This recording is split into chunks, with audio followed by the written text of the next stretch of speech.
70% of women that work in the restaurant industry say they have been sexually harassed.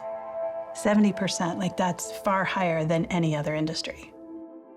When you think about all of the women who didn't continue on in the restaurant industry or had to leave jobs because they were harassed, or worse than being harassed, what about that talent?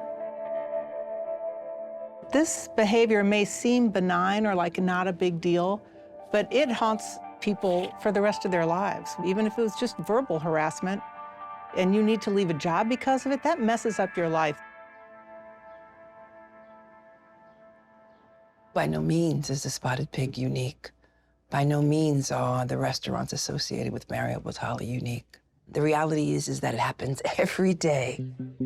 It is a classic and textbook example of sexual harassment. How it is practiced in form, how it is tolerated, and how it is ignored in the industry.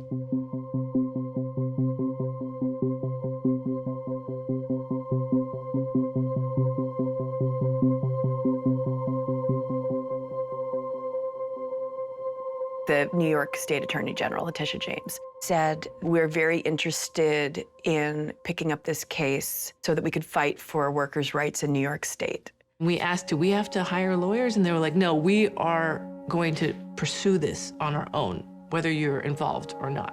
What the Attorney General wanted was to, on a very large scale, say, this is not going to be allowed on my watch. And other women who come forward in the restaurant industry, you will be heard.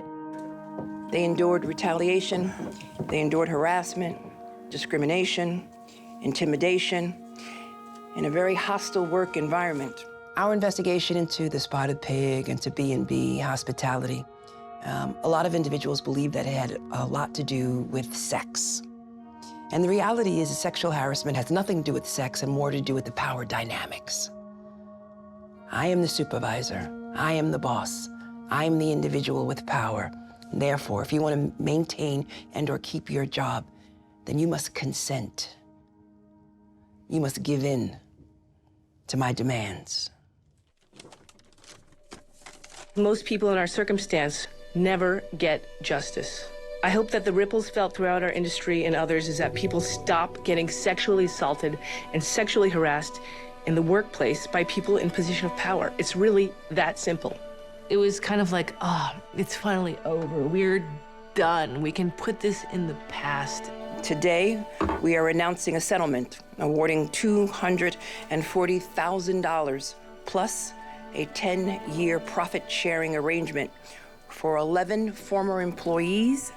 The original plan was that we would profit share in the future earnings of the Spotted Pig. And that would make up for the low settlement price. We were definitely not going to get rich off of it, but it was a token. It was something that, you know, he had to give us. And he did it so easily. We didn't know that Ken was going to close the restaurant 20 days later.